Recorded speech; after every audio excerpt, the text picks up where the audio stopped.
is a Bramble Jam podcast.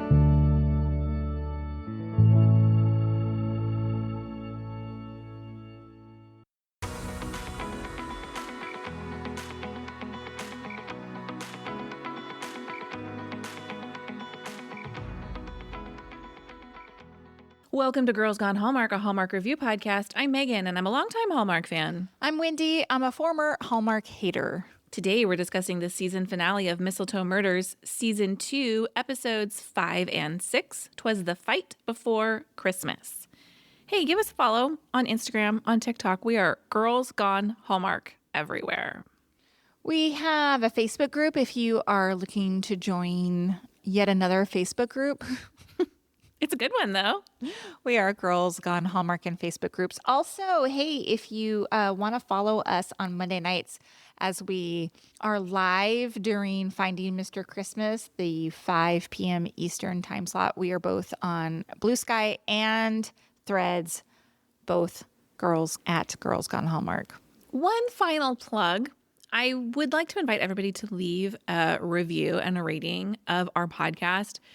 The best place to do it is in the Apple Podcast app, but I know some of you aren't iPhone users, so you can leave it in Spotify or wherever you listen. But if you are an iPhone user, you can leave a review in the app.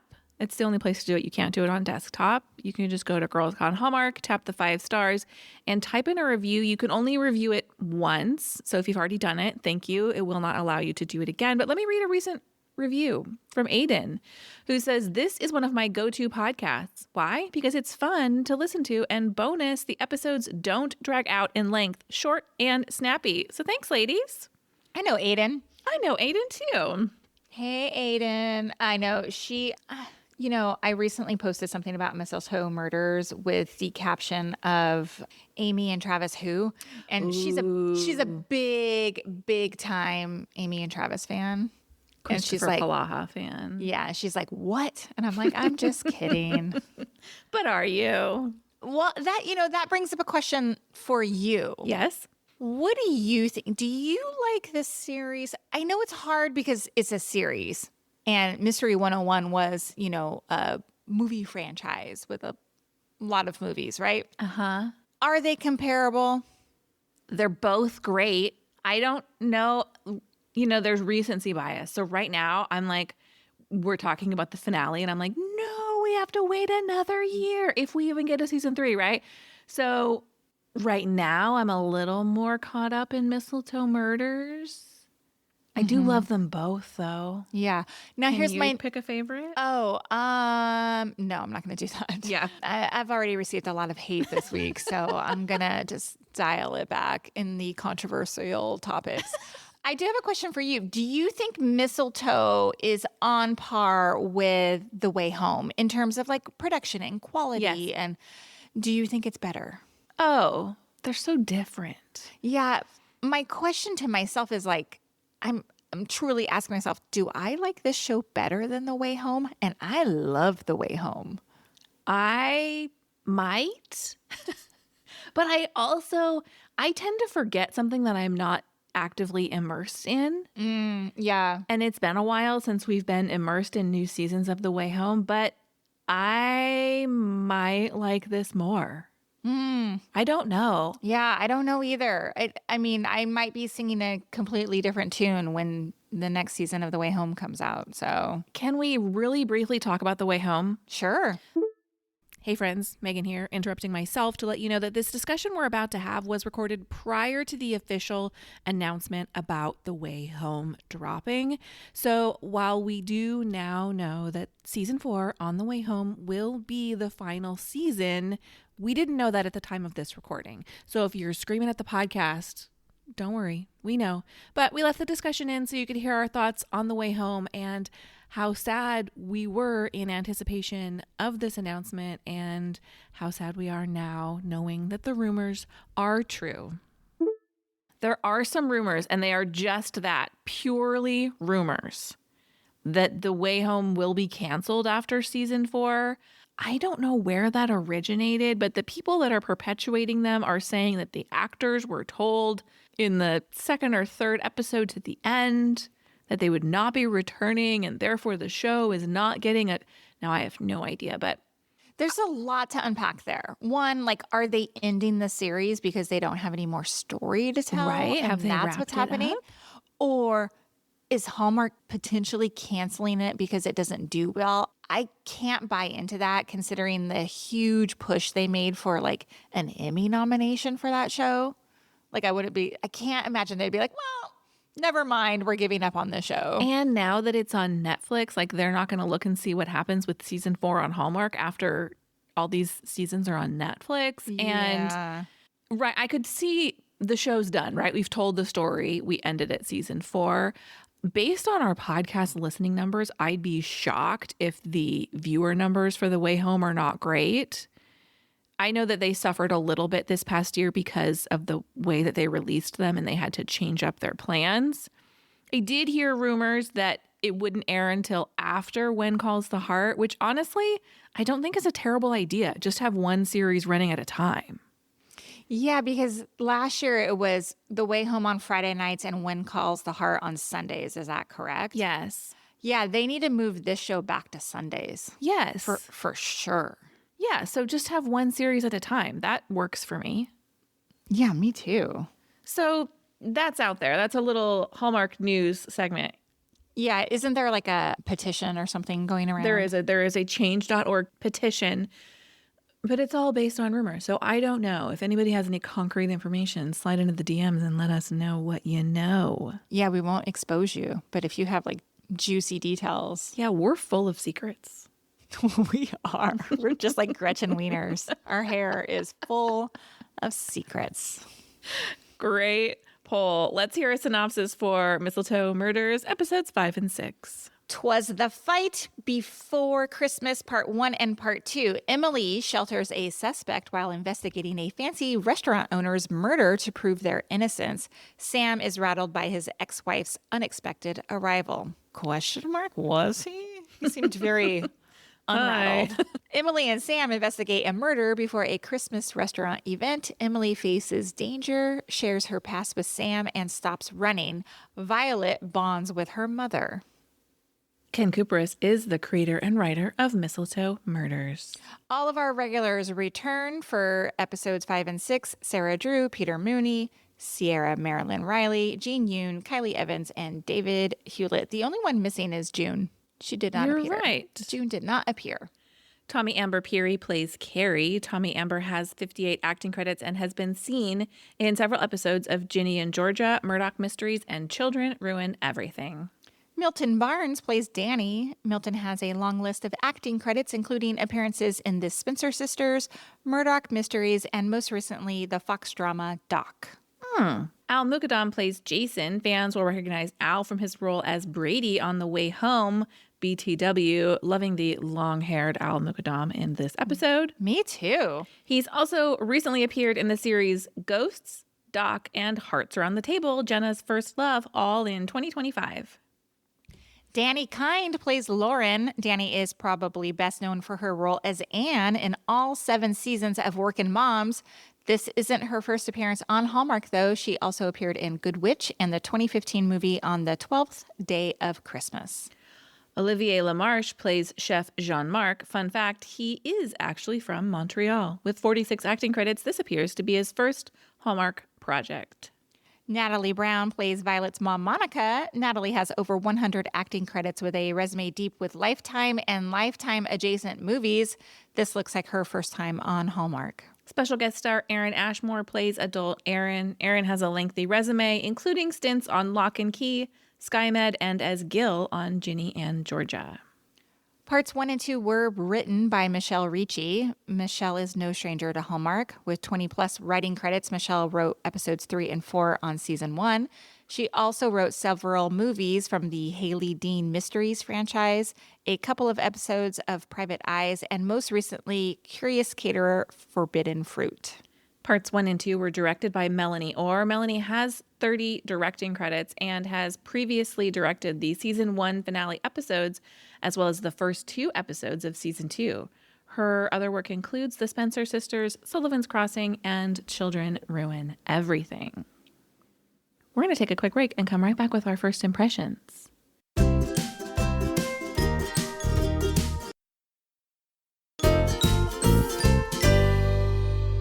Hey, Wendy, what is your first impression of 'Twas the Fight Before Christmas? The real suspense in these episodes was waiting to see if Sam would actually ask Emily out. Right. My first impression is say it isn't so. I can't wait another year for more installments of Mistletoe Murders. I know. 6 episodes is not enough. Nope. Give me 8 at least. 22. Bring it back. Like the old days, 22 episodes. Yeah. Yes. Gosh, could you even imagine? I love it. I love it. This is, let me just fawn over this show for a minute. It's so good. And I know I say that every week, and you're like, Wendy, shut up. You don't have anything other to say than it's so good, but it is so good. It really is so good. And the viewer numbers are climbing. I believe they were in the 900,000 range. Oh, look at that. So Wow. Also, I know Peter Mooney has been in some movies, some Hallmark movies. Ones I don't know if we've reviewed or not, but my point is he's never really done anything for me. But as Sam, I'm like, oh, do I need to do a Peter Mooney deep dive? Right. I know. I agree. I feel like, where did this leading man come from? Yeah. He's so good. Sam and Emily, the chemistry between them remains unmatched for me. His facial expressions in reaction to Emily, like at the beginning when she's like, coffee with a friend, what a concept. And he's like devastated by that and he just reacts mildly. That scene, yes. So good. And then there's so many, like your first impression, the push and pull of them, where he just keeps trying to get there and he just can't get there. Oh, Sam, so great. Well, what's so great about that too is like Emily knows what's happening. Like she's fully aware, like he's going to ask her out, but like he just can't, it is so great. It is so great. I just love that she's not like this damsel who's unaware. Like she's smart. She's fully aware of things. She's almost like the perfect character. Slightly flawed, but like with good intentions. Okay. All right, let's talk about what we liked about these 2 episodes. Okay. I was super invested in the characters this week.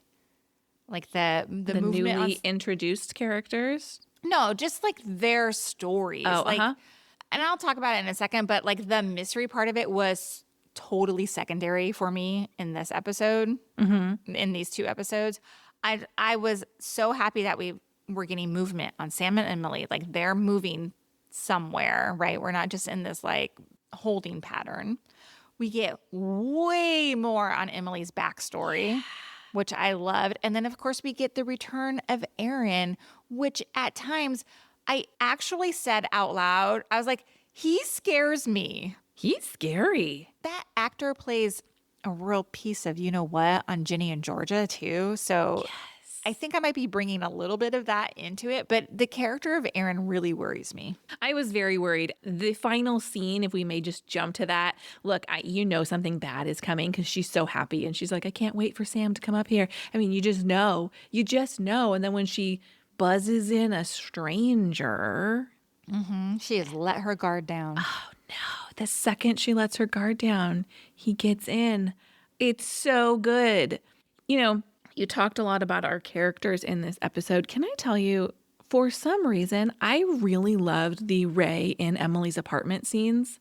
There's something this is going to sound odd, so cozy and warm about them, which I fully understand is incongruous for several reasons. One, she's hiding him as the result of the fact that he's a suspect in a crime. And 2, he broke into her apartment, which is a little bit creepy. But their friendship and just her having somebody there, something about it really worked for me. Yeah, I love this relationship, and I love that he's such a bigger part of her life this season too. Yeah, he's really just such a part of the town and everybody's life, so much more than season 1. Yeah, he's not this like shady guy that like works in this like, I thought it was a electronics store. Apparently it's furniture. Anyway, it gives it to me is giving like a father-daughter relationship, like a trusting father-daughter relationship there. I as I say that, I'm like, do we know the real backstory of Emily's parents? I think they actually did die. In like a car accident or I something? think so. Yeah, I think can't that's remember. true. I can't remember. Yeah, I love those scenes where he's like taking care of the cats and like whatever. I find Ray very enjoyable. Me too. Can we talk about Emily/Grace's scenes from the past? Yes. First of all, I loved how much we got of that, but I have some questions for you. At the end of last episode, we had said, flashing to the boarding school scene where we discover money has been taken and their teacher has been framed. We assumed Aaron was behind all of that, right? Mm-hmm. Aaron confronts her in this episode, and he's like, when she finds out that he's been skimming money off the top and setting money aside, and he's like, she's getting worried that they're going to get caught. And he's like, remember all those years ago, I had to protect you. I had to set her up to protect you. And then she says, but I didn't steal that money. Right. So who did? I still think Aaron did. I think Aaron's gaslighting her. Oh, interesting. Interesting. Yeah, I don't know exactly how to describe it. And I'm sure it has a name for it, but like when your abuser has like Stockholm syndrome. Yeah, I think Derek. I think Aaron is definitely the one who did it. Now, after seeing this final episode, yeah, I definitely think so. Because we see in those younger scenes of Emily, and she, she's stealing from a billionaire to give to people who actually deserve the it's money. Like a Robin Hood-esque situation. Yeah, so I don't think her motives. She does not strike me as that she was doing things with ill intention, even back in high school. Yes, I agree. Yeah. So you think Aaron was just gaslighting her, like I was protecting you, even though. Yeah. Yeah. Yeah, I do. I am glad that we did get confirmation on that, like that thread was tied, because I've been thinking about it all week, actually. Well, as I mentioned, my neighbor and his family are all in on this show. He had texted me. He was like, hey, Jack, who's his 12-year-old son, he's like, he'd really like me to ask you to use your Hallmark influence to get more episodes of Mistletoe Murders. And I was like, yeah, I'll get right on that. But I said, curious, what'd you think of that Emily-Aaron exchange, and who do you think stole the money? And he said, we 100% are a unanimous agreement that Emily was the one behind it. So that was interesting, I thought. Yeah. Well, I mean, if Ken Cooperis is listening, I'm gonna need him to shoot us an email. Yeah. We'll keep it a secret. Yes, we'll keep it a secret. Just like let us know what the inside baseball is here. I also saw on Reddit somebody was saying like, "Oh, I loved Emily until she framed the teacher," and I was like, we don't know that to be true. Yeah, I'm like, no.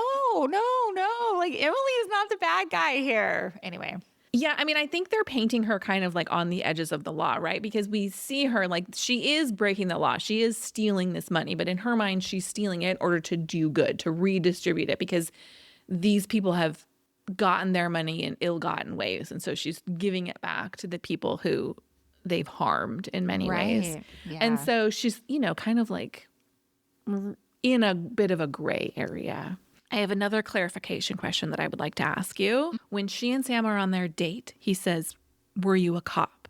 And she says, intelligence.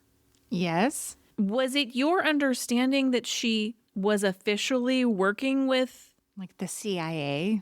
Like, I find it very hard to believe that this person who was arrested and then working as an informant becomes an actual employee, or is she just on her own? Running her own secret operations, trying to find Aaron? That's a good question. I went back to the part where she was arrested, and I was like, who's technically arresting her here? Yeah. Like, was that ever clear of like... No, what agency is arresting her? Uh-huh. It's not clear to me. And then they she has that interrogation and they're like, thank you for working with us. This will work well in your favor. Yeah, I don't know. I kind of love the idea, thinking that she's some sort of spy agent or something like that. Yeah, because she says, it seems to me in the end when she's saying, as far as the world is concerned, Grace is gone. And she said, I was given the chance to start over with a new life. So it's like, oh, she's kind of in witness protection. Yeah, yeah. In an official capacity. So all of those details, I am very interested in the details of how all of this works. And for me, I'm like, no, wait, tell me more. I need all the details. Well, I think hopefully in another season, Sure. This is where I'm like, I need to spoil. I have to listen to the Audible series over the Christmas break. I'm going to listen. I'm going to binge out on it. I'm hoping I get more answers. More clarification. There are very few shows that I just want to eat up, but this is one of them. I'm so excited to sit down and watch. I cannot get enough. I don't know if you remember, but when we did season 1, when we reviewed season 1, there was a fight scene between Emily. Oh, can we talk about it? Yes, I literally was going to ask you if you thought it was better. Sarah Drew as Emily kicked ass in this scene. In the knife scene? Oh my God, it was so good. It's so funny because in my notes, I loved the staging of the fight scene in the hallway with the knife. And I even loved like a little bit of humor where the other girl grabs the knife. She's like, well, that hardly seems fair. So funny. But I was wondering because I specifically remember you feeling like that graveside fight scene was a little hokey. Yes. Not so much here. I don't know what happened. Like maybe they hired some fight coordinator or choreographer, or she was on the Sydney Bristow regimen. Yeah. I don't know, but she kicked ass and I loved it. Mm-hmm. I loved it. 5 stars for that alone. I thought that was great. Super great. Another thing that I really liked, I loved that actress Danny Kind was in these 2 episodes. For somebody who loved Working Moms, I loved that show. If you've never watched it, it is not Hallmark by any means. A little bit racy, a lot of racy, and a really douchebag Victor Webster is in it as well. Like, watch it. You might like it. But He's so hot in it, though. Totally. But Anne, the character Anne, was always kind of like angry all the time. Like just had this simmering intensity. And I thought that actress Danny Kind brought that a little bit to this character of Lauren as well. I just thought it was great casting. And when I was watching, I was like, Danny Kind was a redhead in Moms. And I'm watching this and I was like, her mannerisms are so familiar to me. And I was like, there's no way that's her from Working Moms. There's no way. So then like I IMDb'd it and sure enough, it was her. And I was so excited. Excited. I could not, for the first half of the episode, could not place her. I said, I know her. And it was just like right at the tip of my brain and I could not access it. And then as soon as I realized it was Working Moms, it all fell into place. But she was great in this. I agree. I thought so too. I have a couple more likes. The freezer scene was a real highlight for me. Oh, yeah. You know, I guess it's not uncommon when there's like high stakes, when like you don't feel like you have nothing left to lose. You're just going to say what you're going to say, right? I just thought that this was such a great scene, a huge moment of trust between Emily and Sam. And she shares like what her real name is and he doesn't push for more. I just thought it was so good. And then they kiss. And I got to tell you, a solid 8. Solid 8 on the smoochometer for me. I thought it was really nice too. Really nice. And I've got like such a filthy mind. I was like, look, that is one way to keep some heat between the bodies if you guys are cold. So let's get to it. They're trying to stay alive, for goodness sakes. Speed it up. I was like, you want to die just next to each other? Or do you want to get naked and create some warmth? Let's do it. And at least enjoy your last moments on Earth. Exactly. Well, my next like isn't nearly as exciting as yours. Okay. But I did really enjoy diving deeper into Violet's character. Oh. meeting her mom, understanding the pressure her mom was putting on her. Violet finally the guilt I felt watching this. Me too. But I thought it was a great way to deepen our understanding of Violet as more than just Sam's daughter and Emily's employee at the Mistletoe. And that she finally just talks to her mom about it and has a conversation with her. And she and her mom come to a nice place. I thought the character of Monica, I liked that she and Emily seemed to come to an agreement. And when she asks Emily about Sam and Emily finally is like, oh, can I plead the fifth? I thought that was nice. It could have very easily gone contentious. Yeah, I'm going to talk about it some more in my wishes. Okay. For me, but yeah, I hear you. But I'm glad that we got to meet her and she didn't just exist off screen. And mostly I liked it for learning more about our girl Violet. Violet was peak Violet for me in episodes 3 and 4. Like, I loved her little quirkiness. This was nice. Like, we get to understand Violet a little bit more. I'm trying to recall. Did she say she was going to take a gap year? Like, she was going to figure it out? Seems like it, yes. Yeah, I'm like, oh, okay. Is this going to explain why she's around? Still around next year? I mean, even if it's Christmas break and she was away at college, she might be home by then. But right. You can't send one of your very few characters off to college. No, she's an integral. What if she ends up doing work for Emily?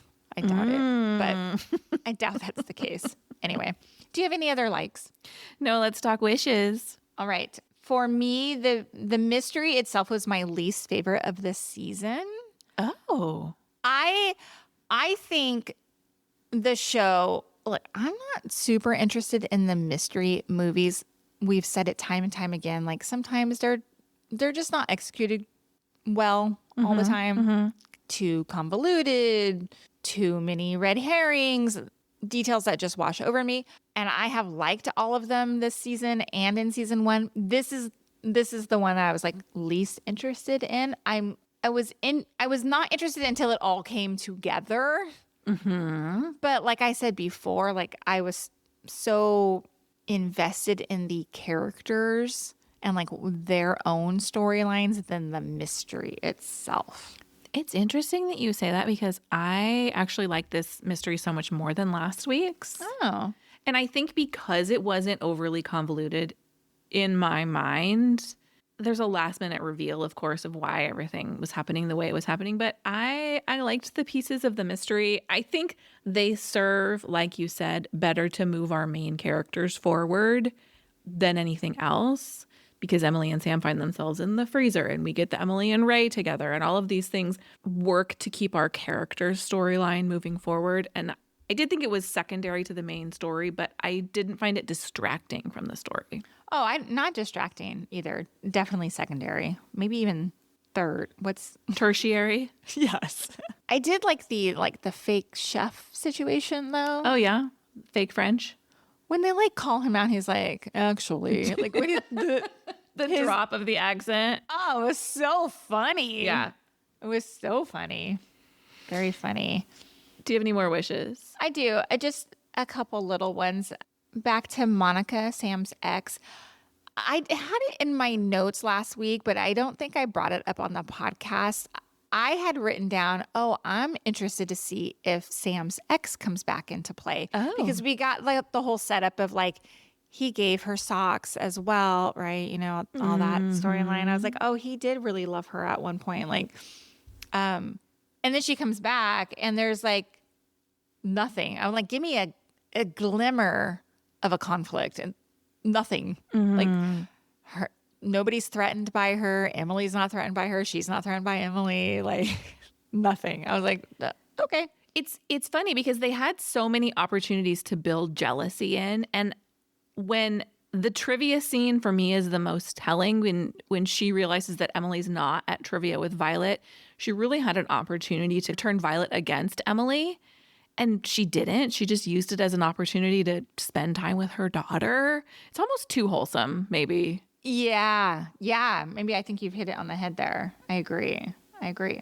One other thing too. I hate that this is a wish, but You mentioned earlier that scene where Sam and Emily, and she says something about like, oh, coffee with a friend, whatever, right? And then the look on his face. And then after their whole freezer conversation, Emily kind of gives him an out about like going out on a date. And I was like, oh no, we're headed down this road of these like miscommunication, missed opportunities. I'm not going to act on it. And I wanted Sam to be like, no, you're not hearing me. I want to more than this, you know? Yes. Yeah, he was a little too quick to give in to her brushing. Like she was giving him an out and he was a little too quick to accept it. Correct. But the gazebo moment like course corrected. Yes. So I was fine. Like it wasn't like this full dragged out, season 3 storyline. Yes. Yeah. That's it. My wishes say I wish for nothing but longer seasons, more episodes, and November 2026 to come quickly. Right. Oh, they need to start. Well, it's November 19th. When did it start? It started like right after Halloween, right? Yes.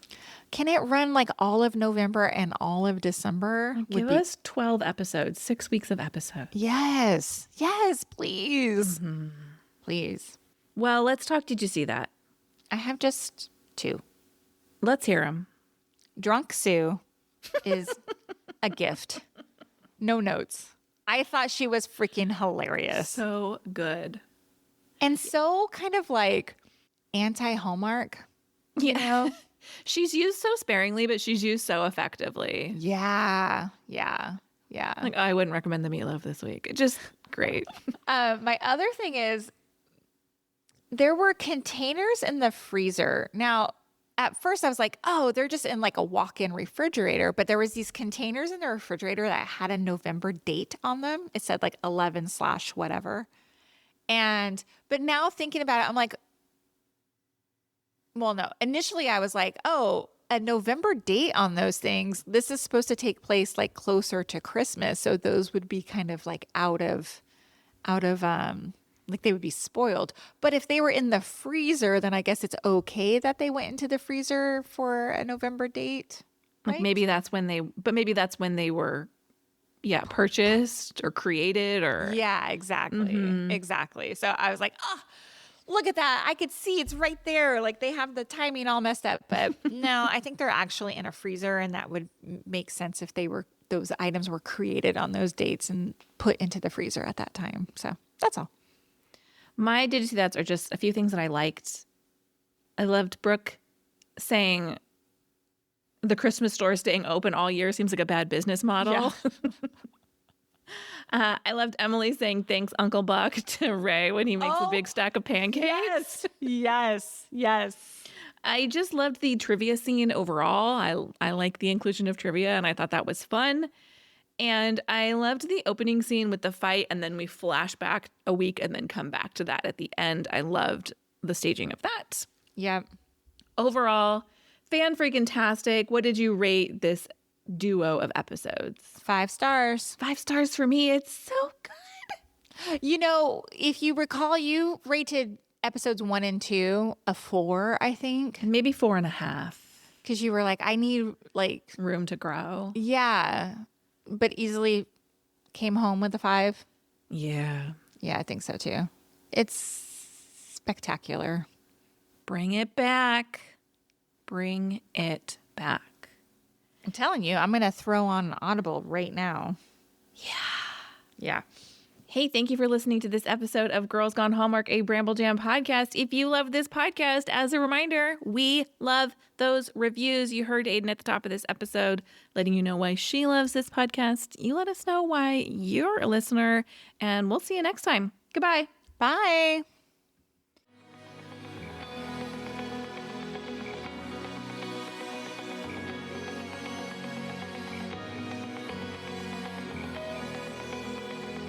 All right, friends, before we go, just a quick heads up. You're about to hear some ads. These little gems help us keep the show running and the Hallmark love flowing. So do with that info what you will. Grab a snack, hit the skip button, or maybe, just maybe, listen in and discover your new favorite product. Bye.